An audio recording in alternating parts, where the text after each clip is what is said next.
इस कार्यक्रम के प्रायोजक है राजेश मसाले। अब आएगा खाने में असली स्वाद राजेश मसाला के साथ।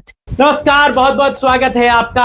आज के कार्यक्रम क्या खबर है में बात होगी दुनिया के बदलते भू राजनीतिक समीकरणों की, भारत की राजनीति में छिड़ी नई बहसों की, अर्थव्यवस्था पर आरबीआई के बड़े फैसलों की, खेल जगत की महत्वपूर्ण खबरों की और मनोरंजन की दुनिया से आई एक दिलचस्प कहानी की। आपके साथ मैं हूं शबाब और आप देख रहे हैं क्या खबर है। सबसे पहले रुख करते हैं अंतर्राष्ट्रीय घटनाक्रम की ओर, जहां मध्य पूर्व एक बार फिर से तनाव के केंद्र में आ गया है।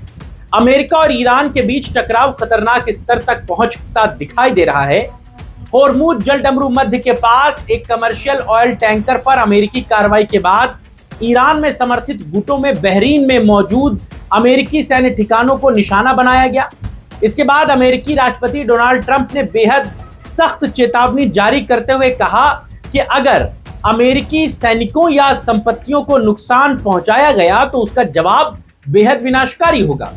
खाड़ी क्षेत्र में बढ़ते इस तनाव ने पूरी दुनिया की चिंताएं बढ़ा दी। इसी तनाव के बीच एक ऐसी घटना सामने आई जिसने भारत को भी सीधे तौर पर प्रभावित किया है। ओमान के तटवर्ती समुद्री क्षेत्र में एक मालवाहक जहाज पर हुए हमले में 2 भारतीय नाविकों की मौत हो गई, जबकि एक अन्य भारतीय अभी भी लापता बताया जा रहा है। इस घटना के बाद भारत सरकार ने गहरा दुख व्यक्त किया है और लापता नागरिक की तलाश के लिए अंतर्राष्ट्रीय स्तर पर प्रयास तेज कर दिए।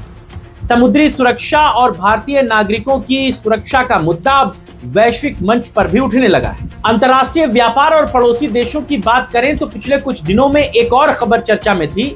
सोशल मीडिया पर दावा किया जा रहा था कि नेपाल ने भारतीय आमों के आयात पर प्रतिबंध लगा दिया, लेकिन अब नेपाल सरकार ने इन खबरों को पूरी तरह खारिज कर दिया है। नेपाल के कृषि मंत्रालय ने स्पष्ट किया है कि भारतीय आमों पर कोई प्रतिबंध नहीं लगाया गया है और केवल नियमित गुणवत्ता जांच की प्रक्रिया जारी है। इससे भारत और नेपाल के बीच कृषि व्यापार को लेकर फैली तमाम अटकलों पर विराम लगा। अब बात देश की राजनीति की, तो नई दिल्ली में प्रधानमंत्री नरेंद्र मोदी की अध्यक्षता में नीति आयोग की महत्वपूर्ण बैठक हुई, जिसमें विकसित भारत 2047 के लक्ष्य को लेकर व्यापक चर्चा की गई। प्रधानमंत्री ने राज्यों से केंद्र के साथ मिलकर काम करने का आह्वान किया और कृषि बुनियादी ढांचे और डिजिटल गवर्नेंस को भविष्य की विकास यात्रा का आधार बताया।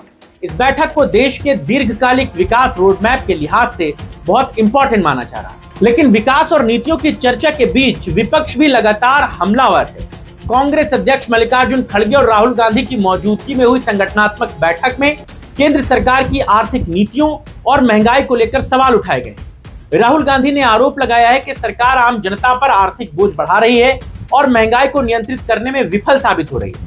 ऐसे में राजनीतिक आरोप प्रत्यारोप का दौर और तेज होता दिखाई दे रहा है। इसी राजनीतिक बहस के बीच उत्तर प्रदेश के मुख्यमंत्री योगी आदित्यनाथ ने प्रधानमंत्री नरेंद्र मोदी के 12 वर्षों के कार्यकाल पर आयोजित एक प्रेस कॉन्फ्रेंस में विपक्ष के पीडीएफ फॉर्मूले पर जोरदार हमला बोला। योगी आदित्यनाथ ने कहा कि प्रधानमंत्री के अनुसार देश में केवल 4 जातियां हैं: गरीब, महिलाएं, युवा और अन्नदाता किसान।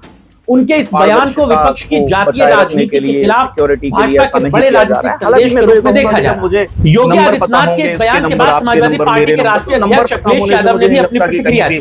कासगंज पहुंचे अखिलेश यादव ने चुनावी पारदर्शिता और लोकतंत्र को लेकर चिंता व्यक्त करते हुए कहा कि अगर बिहार जैसी कथित चुनावी गड़बड़ियां उत्तर प्रदेश के 2027 विधानसभा में दोहराई गई तो ये लोकतंत्र के लिए गंभीर खतरा हो जाएगा। उन्होंने कहा कि अगर 2027 के विधानसभा चुनाव में पश्चिम बंगाल की तरह बीजेपी चुनाव जीत जाती है तो फिर इसके बाद देश में कहीं चुनाव नहीं होंगे। नियमों के उल्लंघन के आरोप में 135 गैर बैंकिंग वित्तीय कंपनियों यानी एनबीएफसी के लाइसेंस रद्द कर दिए। आरबीआई की इस बड़ी कार्रवाई को वित्तीय क्षेत्र में पारदर्शिता और जवाबदेही सुनिश्चित करने की दिशा में एक सख्त कदम माना जा रहा है। इस फैसले के बाद संबंधित कंपनियां नए ऋण वितरित नहीं कर पाएंगी और न ही जनता से जमा स्वीकार कर सकेंगी।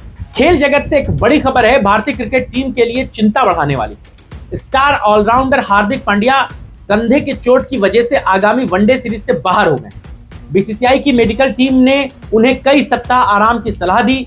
ऐसे में टीम प्रबंधन अब उनके विकल्प की तलाश में जुट गया है और क्रिकेट प्रशंसकों की नजरें चयनकर्ताओं के अगले फैसले पर टिकी हुई। और आखिर में मनोरंजन जगत की एक दिलचस्प खबर, हॉलीवुड की बहुप्रतीक्षित फिल्म टॉय स्टोरी 5 के प्रीमियर पर पॉप स्टार टेलर स्विफ्ट ने अपने अनोखे अंदाज में सबका ध्यान खींचा। रेड कारपेट पर वो फिल्म की पुरानी VHS टेप लेकर पहुंची और उस पर फिल्म के कलाकारों से ऑटोग्राफ लिए। 90 के दशक की यादों को ताजा करने वाला उनका यह अंदाज सोशल मीडिया पर तेजी से वायरल हो रहा है। तो आज के क्या खबर है में हमने देखा मध्यपुर में बढ़ता तनाव, भारतीय नाविकों की मौत, नेपाल से जुड़े भ्रम का सच, विकसित भारत का रोड मैप, राजनीति में तीखे वार पलटवार, RBI की बड़ी कार्रवाई और तमाम वो खबरें जिनको राष्ट्रीय और अंतर्राष्ट्रीय खबरों ने पहले पेज पर जगह दी। फिलहाल आज के लिए इतना ही। देखते रहिए क्या खबर है, जहां हम आपको देश और दुनिया की हर बड़ी खबर को रूबरू कराते हैं। अभी के लिए इतना ही, इजाजत दीजिए, नमस्कार।